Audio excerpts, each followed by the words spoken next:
holiday is Christmas. But I don't think most people know that Christmas is a Jewish holiday.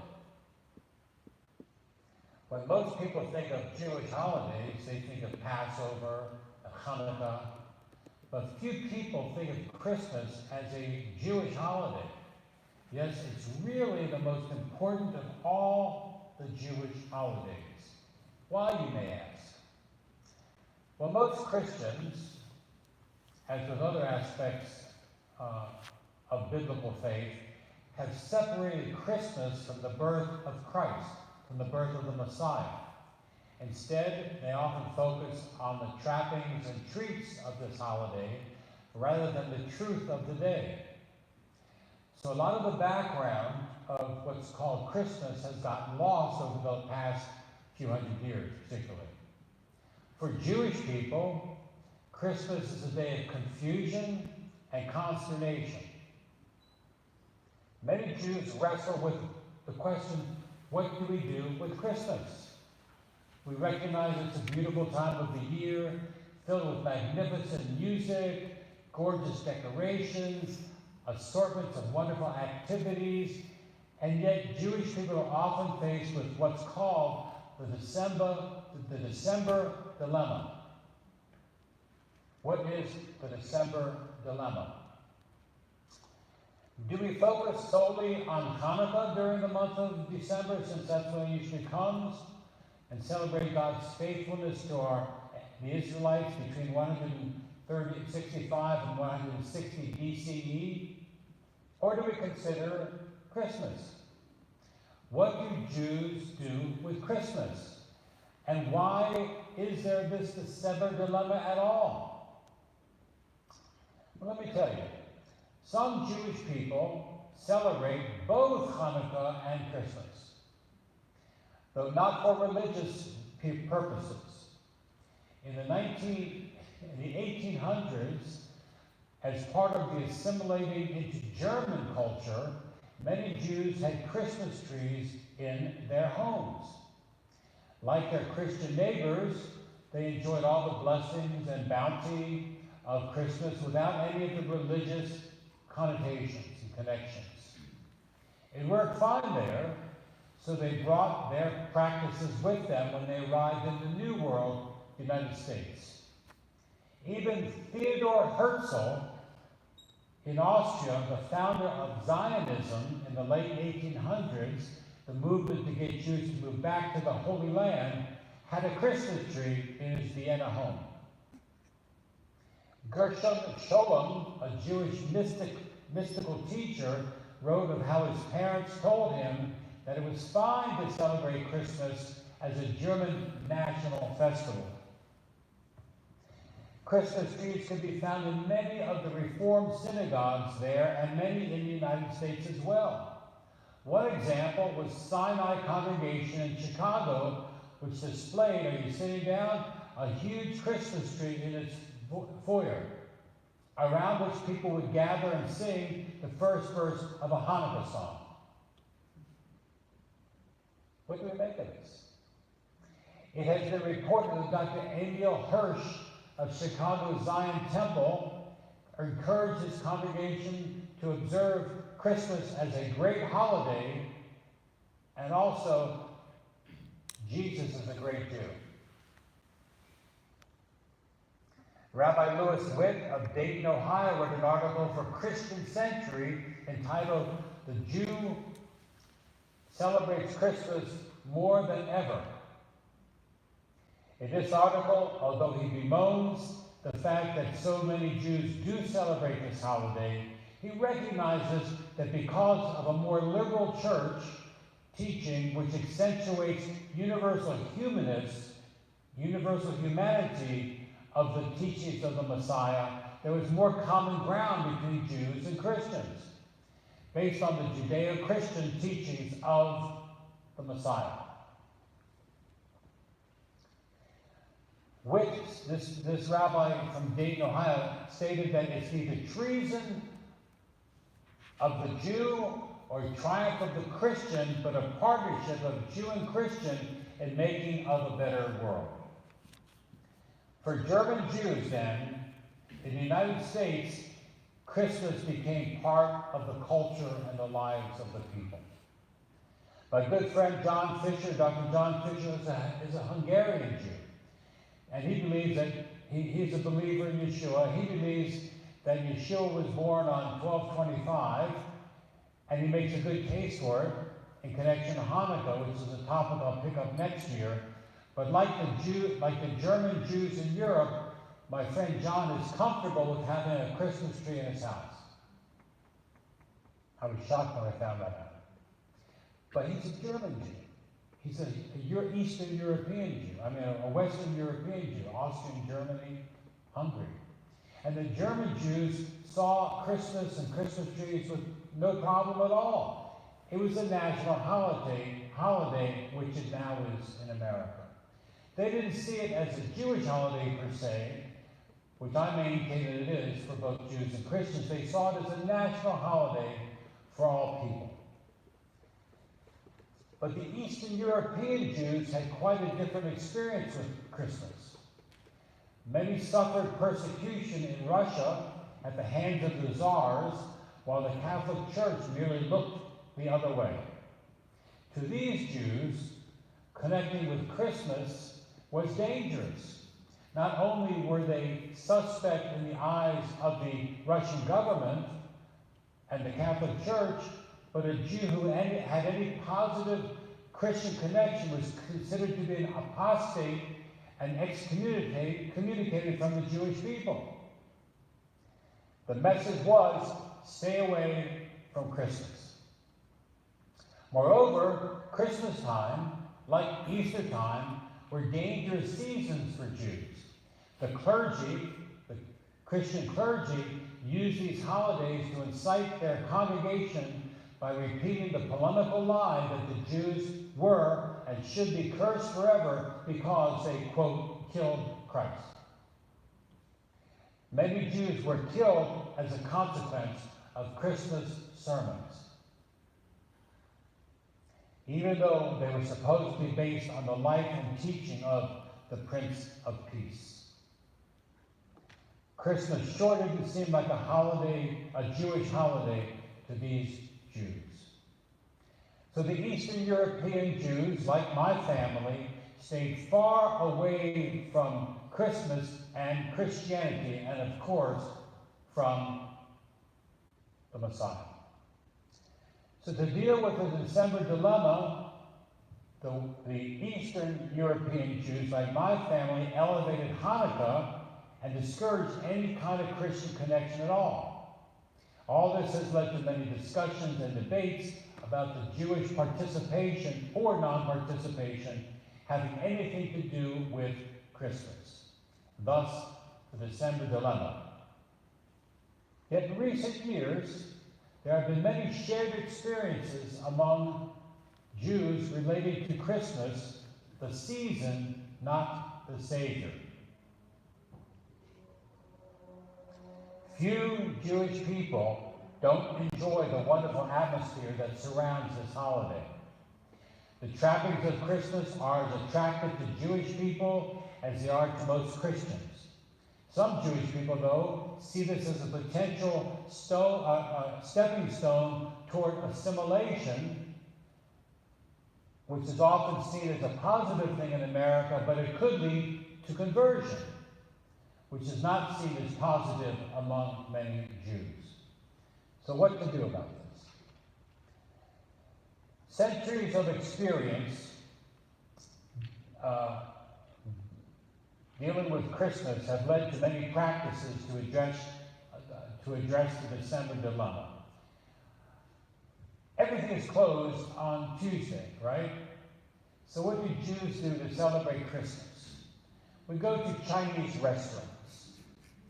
If you happen to go to a Chinese restaurant on Christmas Day, you'll be eating Chinese food with mostly Jews. I intend to go to a Chinese restaurant on Christmas. Everything else is closed. Moreover, Jewish businesses have expanded the idea of gift giving and creating Christmas cards in order to help Christians celebrate the day and, of course, have a nice little business around Christmas. Jews, from a business point of view, love Christmas. But it was always a minor holiday in America. Did you know that? Right now, Christmas is a big deal.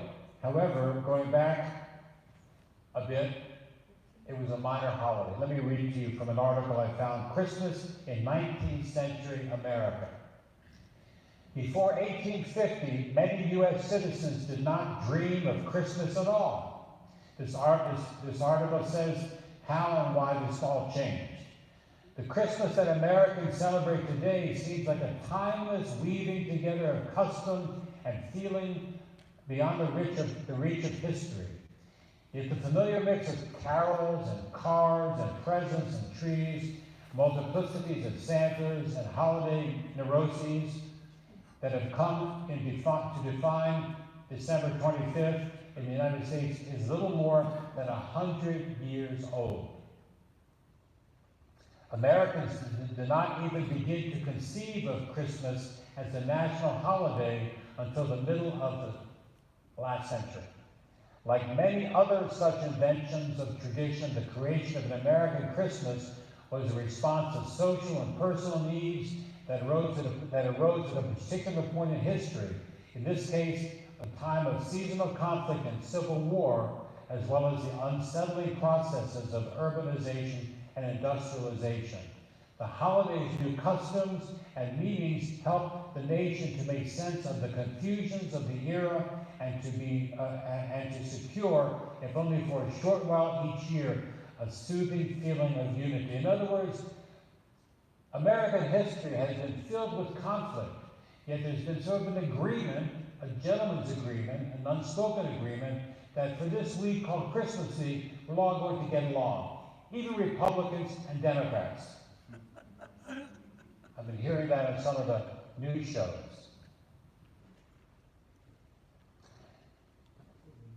By mid-century, however, new conditions had begun to undercut local customs and create needs for common and visible celebrations, such as the ones that we have now on Christmas. But this article goes on to say something that I didn't know about, but I found interesting, that after the Civil War, which intensified the need for Christmas because people wanted to have something to unify them, this became to develop as a more major holiday. Previously, it had not been much at all. However, it appears that there were a lot of Jewish people involved in the celebration during these times in the 1800s because they understood that as American celebrations, not religious celebrations particularly.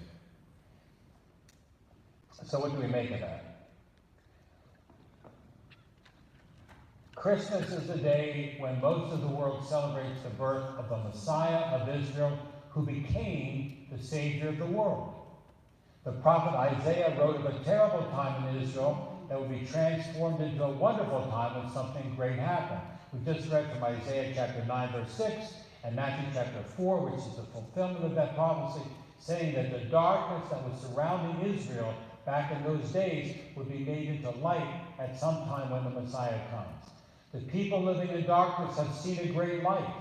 Upon those living in the land that lies in the shadow of death, light has dawned.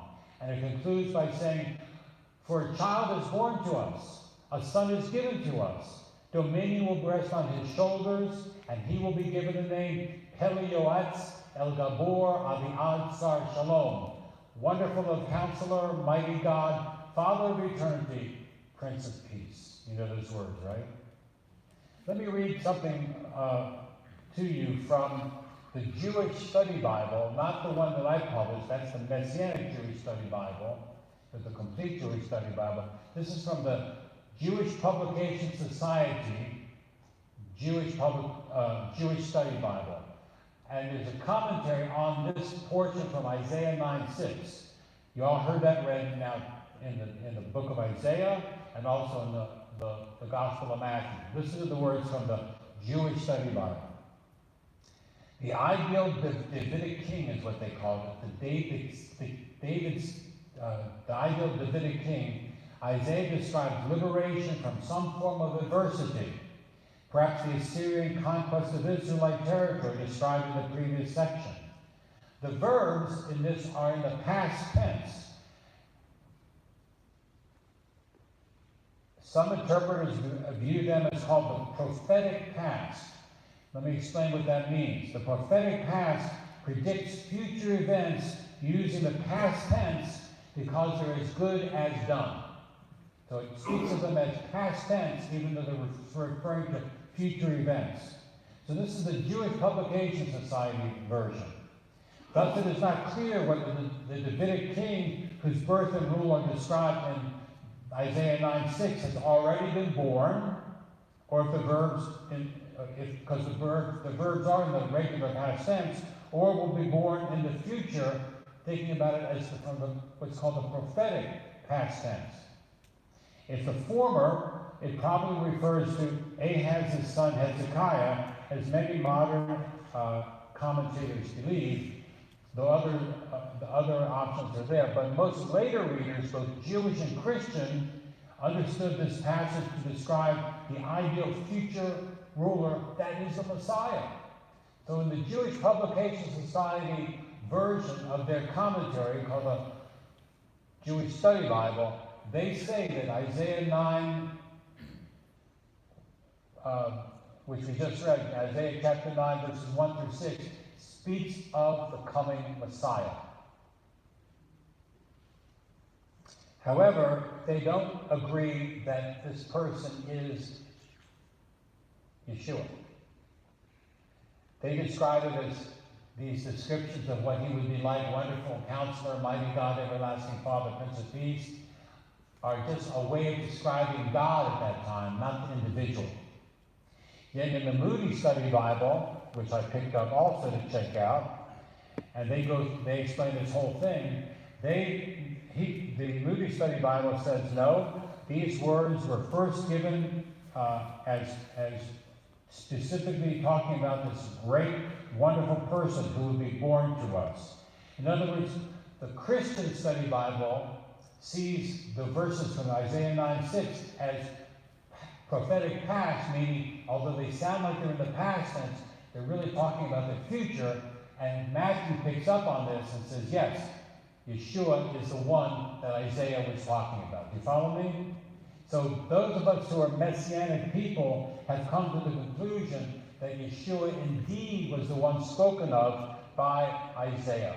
Not only Isaiah 7:14, which speaks about his miraculous birth, but Isaiah 9:6, which speaks about who he is, what his title is, and what he is going to be when he comes to this world.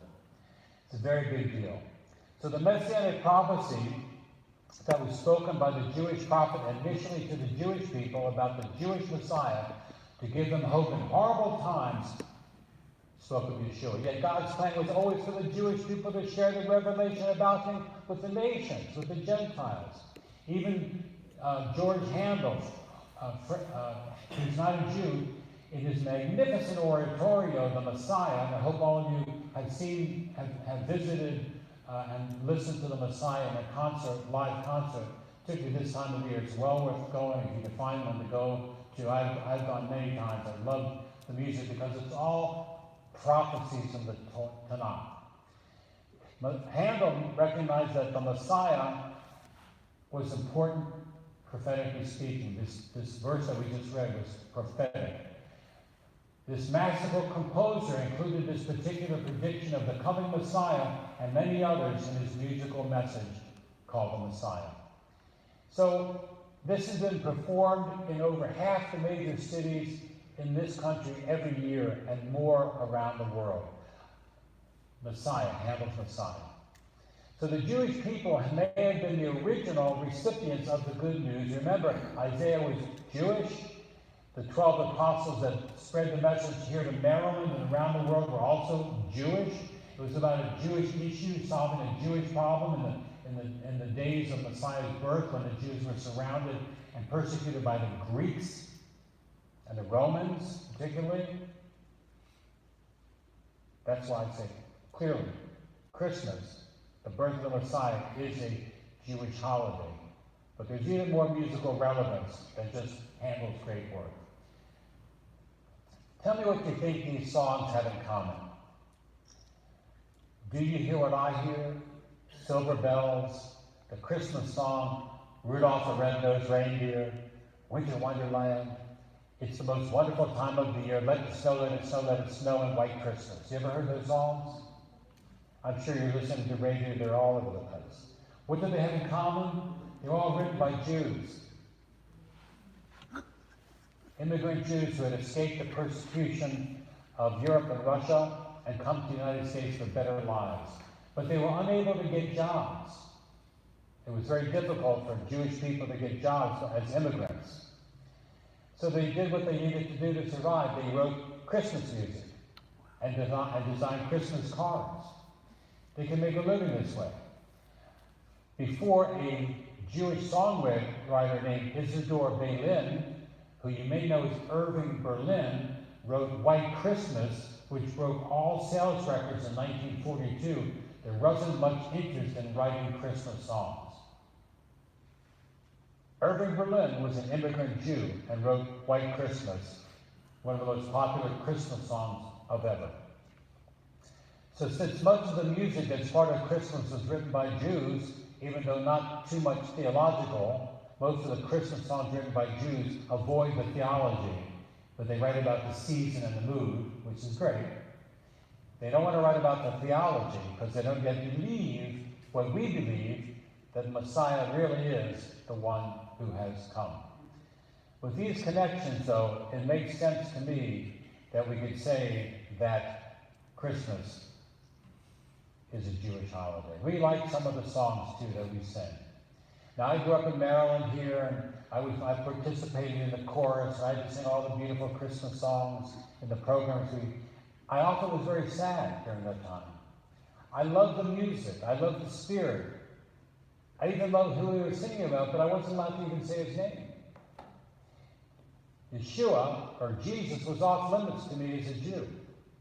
I felt bad. Until 1973, when I realized that all this is Jewish stuff. That Yeshua is his real name, that he was the Messiah of Israel and Savior of the world. And in 1973, I embraced him, as did millions or zillions of Gentiles from time immemorial. I want now to do something a little peculiar. I'm going to close this message by having David play one of my favorite Christmas songs. I know you're absolutely shocked to hear me say that I want to play a Christmas song. I'm sure you're shocked to hear me say that I like Christmas. I like the trappings, but I like more the essential message. And this Christmas song that I found, I like the theology of this Christmas song. So we're going to play a verse at a time, and then I'm going to comment on it, and it's one that you will enjoy listening to. So please, David, start with the first one, first verse. Oh, this is a young choir, young people singing this. Very, very sincere. A little louder.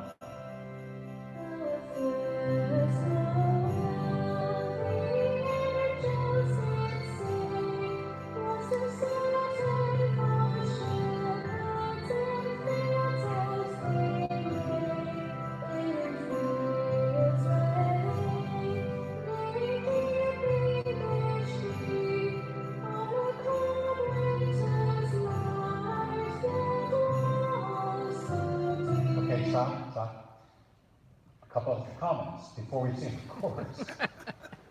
It speaks of shepherds taking care of the sheep in the middle of winter. And that's because the author of this song thought that the birth of the Messiah took place on December 25th, which many people do. I see that as a possibility. I believe that he was born in the fall, which makes a lot more sense. And next year I'm going to teach that more fully. Right now it's not important enough. But so that's my first comment on that. But shepherds and fields, very is rarely seen. Chorus. You can sing if you want. Oh, by the way, Noel means Christmas, and listen to the rest of the chorus.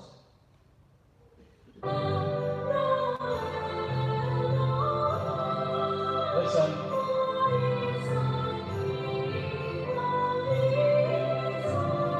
King of Israel. Okay, that's the second verse.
Okay, so it's speaking of a star, right?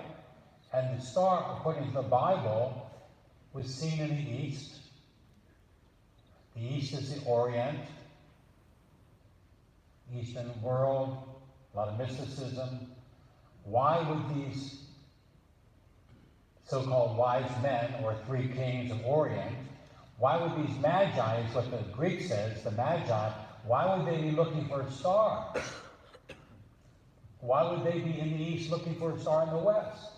Because they had spent time learning from our prophet, our Jewish prophet Daniel. And Daniel spoke of a day when the Messiah would come into the world, and these people, these mystics from the east, were always looking for that event to take place. They weren't thinking about the religious aspect, they were more thinking about the universal impact of that. So they're in the east, maybe probably Persia or something like that, because that's where Daniel was, and they're looking to the west. And we're going to learn that if the star travels from the east to the west, right? The star goes from the east to the west, then what it does, it goes north. And then what it does, it hovers over the birthplace of the Messiah. Have you ever seen a star do that? Seriously, have you ever seen a star kind of do those kind of moves? Very unusual. So what is this? The Greek word for star is not star. The Greek word that's used as translated star is more of a shining, an effulgence, something that's happening, an aura, if you will. I'm not going to be able to develop this, but I think that what the star was really God's Spirit leading these mystics from the east to the birthplace of the King of the Jews, because that's what they were looking for. Let's continue. Feel free to sing if you like.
the song includes the entire gospel. It talks about somebody who would be born for the sins of the world and die for the sins of the world.